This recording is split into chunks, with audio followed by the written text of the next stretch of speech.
제가 생과일, 그다음에 과일류 같은 걸 먹으면 알레르기가 있어요. 그래서 그걸 먹으면 요 편도가 볶고 코 안이 부어가지고 이렇게 목소리가 맹맹해집니다. 이걸 알면서도 희찬이가 준 오이를 먹었거든요. 그러니까 주길래 아무 생각 없이 받아 먹었는데 지금 좀 이상하죠.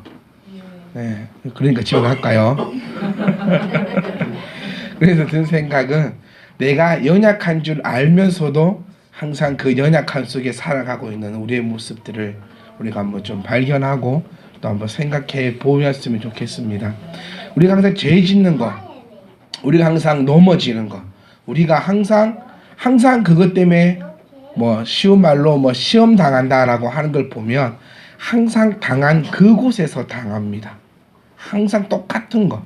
새로운 것 때문에 힘들어하지 않고 항상 내가 알고 있는 그것 때문에 항상 넘어진다는 겁니다. 저와 여러분들은 조금 미련한 자가 아니라, 미련한 자가 뭡니까? 저 같은 자, 먹으면 안 되는 거 알면서 먹는 자, 하면 안 되는 걸 알면서 하는 자. 그러니까 이것을 내가 옛날에 경험해 봐놓고 또 그렇게 또 경험하려고 하는 자. 이것이 성경에서 말하는 미련한 자들입니다. 저와 여러분들은 그런 미련한 자들이 되지 않기를 간절히 소망합니다. 자, 우리 오전 말씀에서 같이 얘기했던 것이 복음의 진리. 여러분들이 복음 안에서 살아가고 있느냐, 복음 밖에 살아가고 있느냐 항상 점검해 보셔야 합니다. 교회에서 하는 역할이 뭐냐면 여러 가지가 있지만 말씀을 통해서 가장 우리가 먼저 해봐야 될 것이 나의 신앙을 점검해 보는 일입니다. 그래서 제가 지난번에 말씀드렸지만 시름시름 아픈 사람들이 잘 안 죽습니다. 왜냐하면 시름시름 아픈 사람들은 병원을 자주 다니거든요. 자주 다니면서 검사도 받아보고 이것도 해보고 이 약도 먹고 저 약도 먹고. 근데 건강하다가 진짜 일평생 병원 한 번 안 가다가 딱 병원 가면은 그분이 빨리 돌아가신다는 거예요. 왜냐하면 그만큼 검사도 안 하고 점검도 안 받고 내 건강에 자신했기 때문에.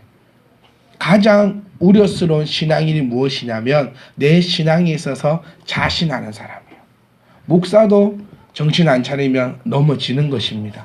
왜냐하면 이것이 영에서, 그러니까 하나님의 영과 마귀의 영이 공존하는 생활을 살아가기 때문에 내가 내 스스로를 점검하지 않고 내가 나를 계속해서 단련시키지 않는다면 지금 우리가 예배 드리고 있지만 집에 가면서도 넘어질 수 있는 것이 우리의 신앙이라는 겁니다. 그래서 나를 교회에 오셔서 말씀 들을 때에 이것은 나들으라고 하는 소리가 아니구나, 이것은 또 이런 소리구나, 저런 소리구나, 아니야. 그것이 아니라 말씀을 들으면서 내가 지금 신앙생활을 바르게 하고 있는가, 그거 점검하는 시간이에요. 그리고 바로 하고 있다면 어떻게 하면 됩니까? 병원 갔는데 병원 가서 검사 받으면 암입니다 소리 안 들으면 돈 아깝던가요? 뭐 하나 발견돼야 검사한 것이 돈 안 아깝습니까? 아니잖아요. 병원 가서 우리가 100만 원을 주고 검진 결과를 받아가지고 하나도 발견이 안 되고 건강합니다 소리 들으면 어떻게 보면은 돈 날린 겁니다. 건강한데 건강이 돈 100만 원 줘가지고 200만 원 날린 거고, 검사했는데 암입니다. 오예. 검사 결과가 있구만. 이러진 않는다는 거예요. 다 비싼 돈을 주고도 다 듣고 싶어하는 소리가 당신의 몸은 건강합니다. 이겁니다. 오늘 우리가 들어야 될 말은 내가 이게 좀 잘못됐습니다라는 말도 들으면 좋지만 우리가 들어야 될 소리는 말씀을 통해서 내가 지금 신앙생활 잘하고 있구나. 이 소리를 듣는 것이 아마 가장 좋은 신앙의 생활일 겁니다. 그런데도 우리가 말씀 들으면서도 좀 잘못된 것이 있으면 우리 병원 얘기하면 당신 지금 여기에 문제가 있는 겁니다 라고 발견이 되면 어떻게 하면 됩니까? 치료하면 됩니다. 발견하면 치료하면 요즘 세상에 못 낫는 병은 없습니다. 정말로 빨리 발견되면. 그런 것처럼 말씀을 들을 때도 발견이 되면 어떻게 하면 돼요? 말씀으로 치유받으면 된다는 것을 꼭 기억을 하시면서 교회에서 해야 될 우리가 그냥 멍청하게 앉아있다가 멍청하게 집에 가는 것이 교회에서 할 일이 아니라 내 신앙이 어디가 병들었는지, 어디가 문제인지, 또 이거는 내가 잘 자라고 있구나 라고 확인받을 수 있는 그런 복되고 거룩한 시간이 될 수 있기를 간절히 소망합니다. 우리 수요일날 예배를 드리고 가면서 우리 한 자매님하고 이런 얘기를 했습니다. 우리 참된 희망교회에 대한 자부심을 좀 가져라. 참 우리 교회가 참 빡세다. 근데 다른 말로 해보면 우리 교회만큼 안 빡센 교회가 없습니다. 여러분들이 이렇게 예배를 오라고 합니까? 이 예배가 있어야 오지. 그렇잖아요. 예배가 없는데 아침 예배고 저녁 예배고 아직 안 정해져 가지고 지금 매일 하는 것도 아니고 한 달에 한 3번 4번 정해놓고 지금 무엇을 할 건가 서로 상의하면서 서서히 그 몸에 있게. 제 작전이 이겁니다. 가랭비에 옷 젖듯이. 제가 이걸로 결혼해서 성공 안 했습니까? 가랭비에 옷 젖듯이. 그러니까 여러분들도 가랭비에 옷 젖듯이 예배를 소개를 하면서 나도 모르게 이 예배 속에 흠뻑 빠지게 할 작전을 세우고 있으니까 여러분들은 이 가랭비를 맞을 준비만 하고 있으면 된다는 거예요. 그리고 어떻게 생각하면은 참 주일날 예배밖에 없고 해봤자 뭐 수요일날 한 번 예배 드리고 그때 뭐 예배 3번밖에 없는데도 참 빡시다. 이게 복음이라는 거예요. 왜 빡시답니까? 복음이 말씀이 나를 붙잡고 있기 때문에 이게 빡서진다는 겁니다.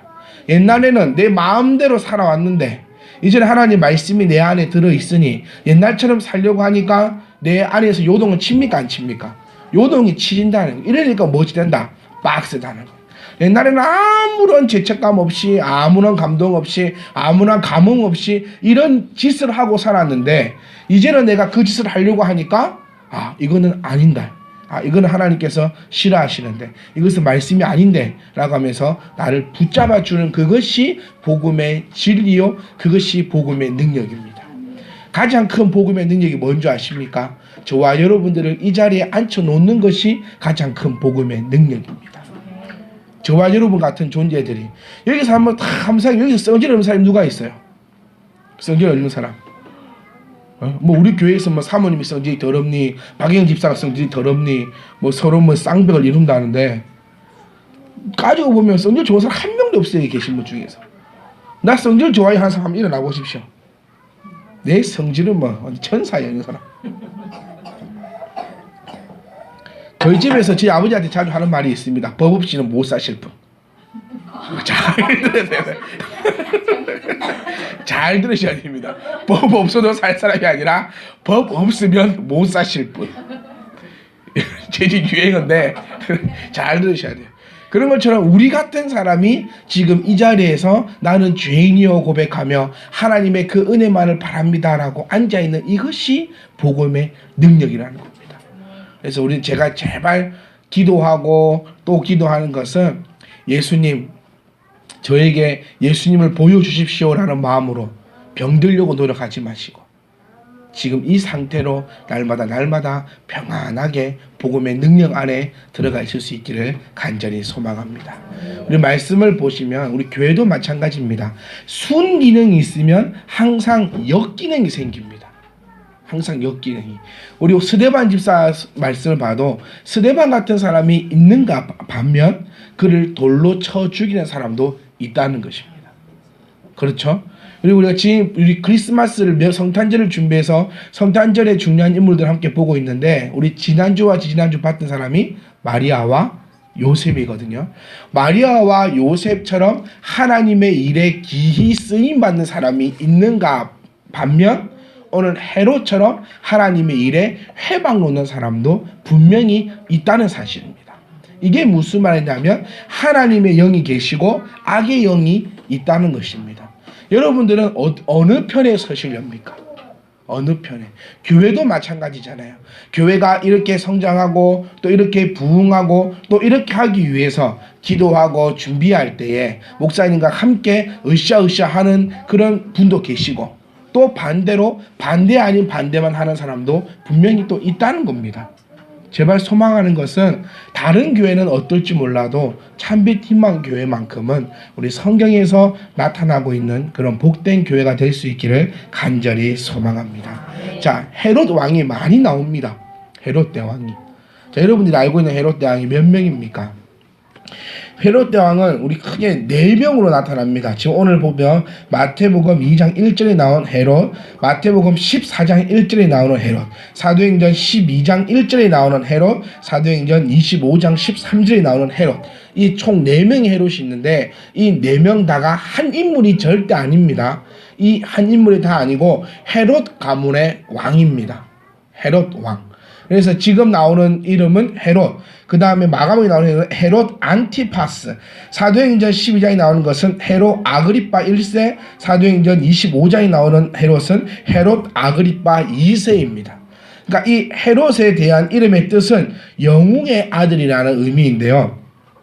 헤롯은 유대인이 아니라 이방인입니다. 헤롯은 이방인으로서 유대의 왕이 된 자입니다.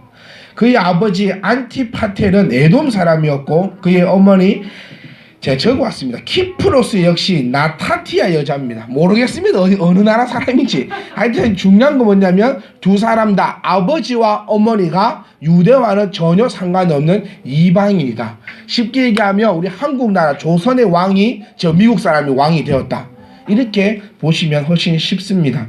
자, 다시 말하면 그는 팔레스타인 남동부에 위치한 아랍 왕국 출신입니다. 그러니까 팔레스타인에 더 가깝다는 거죠. 지금 생각해보면 이스라엘 유대인들이 아니라 가나 지구 안에 갇혀 있는 팔레스타인 그 사람들 혈족에 더 가까운 사람입니다. 근데 그의 아버지가 로마 황제로 말미암아 유대 감사가 된 후부터 유대 나라의 관계를 가지게 됩니다. 그러니까 조금 역사적 이야기지만 헤롯의 아버지가 로마 왕국의 감사가 됩니다. 감사가 뭔지 아시죠? 지금 이 시대는 로마 시대입니다. 로마가 이스라엘을 점령한 시대입니다. 근데 조금 우리 로마 시대에 좀 알아야 될 게 뭐냐면 우리가 일제시대 식민지 생활했던 것처럼 그렇게 로마는 식민지들을 다스리지 않았습니다.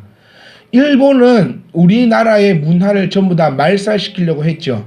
그래서 학교를 없애고 학교에서 조선말을 가르치지 못하게 하고 일본어를 가르치게 하고 이름을 조선식 이름을 전부 다 일본식 이름으로 바꾸게 하고 신사를 세우고 하여튼 한국의 문화를 정말 전부 다 말살하려는 말살 정책을 펼쳤는데 로마의 식민지와는 그렇지 않습니다. 로마에 대해서 조금 우리가 공부를 해보면 로마는 식민지들을 세울 때에 그들의 문화와 그들의 역사를 존중합니다. 존중하면서 그 나라에 있는 모든 경제권들을 로마가 다 가지고 옵니다. 그러면서 그 나라에 왕을 세워주고 그 나라가 운영은 누가 한다? 바로 왕이 한다는 것입니다. 하지만 그 내정 간섭은 로마가 하고 있는 것이죠. 어떻게 보면 지금의 미국과 좀 비슷합니다. 우리가 대한민국이지만 미국에 입김 없이는 살아갈 수 없는 나라인 것처럼 로마 입김 없이는 이스라엘이 존재할 수도 없었는데 그때의 헤롯 대왕의 아버지로부터 아버지가 이스라엘을 내려오는 통하여서 이스라엘하고 연을 맺게 되고 그 이후에 자기의 아들들부터는 이제부터 계속 헤롯 왕으로서 이스라엘을 다스리게 되는 그런 일들을 하게 됩니다. 그런데 헤롯 왕을 우리가 기억할 때에 좋은 점도 있습니다. 헤롯 왕이 무엇을 했냐면 평화와 질서를 가져옵니다. 이스라엘의 평화와 질서를 가져오고 궁과 예루살렘 성전을 세웁니다. 그러니까 지금 동그랗게 서 있는 예루살렘 성전은 누가 지은 거다? 헤롯 왕이 세운 겁니다. 유대인들이 세운 게 아닙니다. 솔로몬 시대 때 세워진 그것이 아닙니다. 지금 이스라엘 인터넷 쳐보시면 동그란 돔이 있는 그 성전을 헤롯 왕이 세운다는 겁니다. 근데 이 헤롯 왕에게는 못된 악한 성품이 있었는데 그것은 의심증입니다. 그러니까 우리나라 왕 중에도 이런 왕이 한 명 있습니다. 의심증이 있어서 자기의 왕권을 도전받을 때는 모든 것을 다 쳐 죽여버리는 그 왕이 누구죠? 응? 궁예라에서 한다. 와, 궁예가 조선시대냐? 나는 궁예인이라 관심법으로 다 보아. 그 얘기가 아니고 조선시대의 사도세자의 아버지 영조죠. 영조가 좀 안 좋은 방법으로 왕이 되고 그 왕권을 지키기 위해서 자기의 아들까지도 죽여버리는 그런 일을 벌이는 것처럼 헤롯 대왕에도 그런 의심증이 있었습니다. 그래서 헤롯 왕은 그 일단 누구를 반역자로 의심하면 즉각 제거되었습니다. 그의 처와 그의 장모, 자기의 장남과 두 아들을 의심하여 죽여버립니다. 처도 죽였고요, 장모도 죽였고요, 장남도 죽였고요, 자기 두 아들도 죽여버립니다. 뭐가? 의심증이 발동되며. 뭐에 대한 의심증? 왕권에 대한 의심증. 그런데 오늘 이런 사람에게 귀 속에 이상한 말이 들립니다. 무슨 말? 왕이 나셨다. 그래서 3절 말씀에 이것 때문에 소란해집니다. 왜? 이제 헤롯 대왕이 어떻게 될 거기 때문에, 빵불이 돌아쁘기 때문에. 그래서 신하들은 벌벌벌 떨게 된다는 것입니다. 자, 헤롯 대왕은 이런 것을 가지고 있었다는 것입니다. 그런데 이 헤롯 대왕을 누가 움직이느냐? 이 헤롯 대왕을 움직인 것이 바로 마귀라는 것을 우리는 기억을 해야 합니다. 마귀도 항상 두려웠습니다. 뭐가 두려웠냐면 창세기 시절에 하나님께서 저주를 내리신 것. 너는 여자의 후손의 뒤꿈치를 물 것이요, 그는 너의 머리통을 짓밟아 버릴 것이다 라는 그 하나님의 그 예언을 마귀 또한 두려워하고 있었다는 겁니다. 근데 이때 마귀의 귀에 들려옵니다. 왕이 나셨다. 온 인류의 메시아 왕이 나셨다는 말을 듣고 마귀는 헤롯을 움직인다는 것입니다. 헤롯을 움직여서 그때 태어났던 모든 아이들을 다 그가 자라서 힘을 쓰기 전에 다 제거해야 된다는 마귀의 그 도구로서 사용을 받아서 유아들을 모두 다 죽여버리는 그런 말도 안 되는 일을 일으켰다라고 성경은 기록하고 있다는 것입니다. 우리가 무엇을 기억해야 합니까? 여러분들은 요셉과 마리아가 될 것입니까? 여러분들은 헤롯이 될 것입니까? 하나님의 일에 귀히 쓰임받는 사람이 되시렵니까? 하나님의 일에 누구보다도 큰 방해자들이 되려고 하실 겁니까? 그런데 우리가 꼭 기억해야 될 것은, 여러분들이 내가 방해자가 된다 하더라도 하나님께서는 하실 일을 분명히 다 하고 계신다는 사실을 저와 여러분들은 기억을 할 수 있기를 간절히 소망합니다. 로마 황제 아우구스투스는 헤롯을 대해서 이렇게 얘기합니다. 헤롯의 아들이 되기보다는 헤롯의 돼지가 되는 것이 더 안전하다. 왜? 그의 의심증 때문에.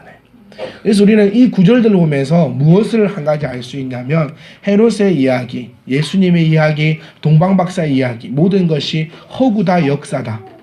모든 것이 역사라는 것입니다. 로마의 역사책에도 정확하게 적혀있는 진정한 역사라는 사실을 우리는 인지하고 기억을 하실 수 있기를 간절히 소망합니다. 자, 헤롯은 많은 좋은 일을 남겼습니다. 아까도 말씀드린 것처럼 예루살렘에 이스라엘의 평화를 가져오고, 그 다음에 그의 모든 것을 문화를 꽃피우고, 그 사람이 있을 때, 헤롯 왕이 있을 때에 여러 극장을 세우고 원형 경기장을 세우고 각종 기념비를 세우고 그 이방신들을 섬기던 제단을 건축하게 하고 아주 문화적으로는 꽃피운 사람이라는 겁니다. 그래서 하나님의 일을 방해한 자들도 어떻게 될 수 있다? 충분히 훌륭한 업적을 남길 수 있다 라는 사실을 기억해야 합니다. 그런데 우리는 이것보다 무엇을 더 기억해야 되느냐? 하나님의 선한 일에 쓰임받는, 동참하는 그런 믿음의 사람들이 될 수 있기를 간절히 소망합니다. 우리 마지막으로 이거 한 가지만 이야기를 하고 마치겠습니다.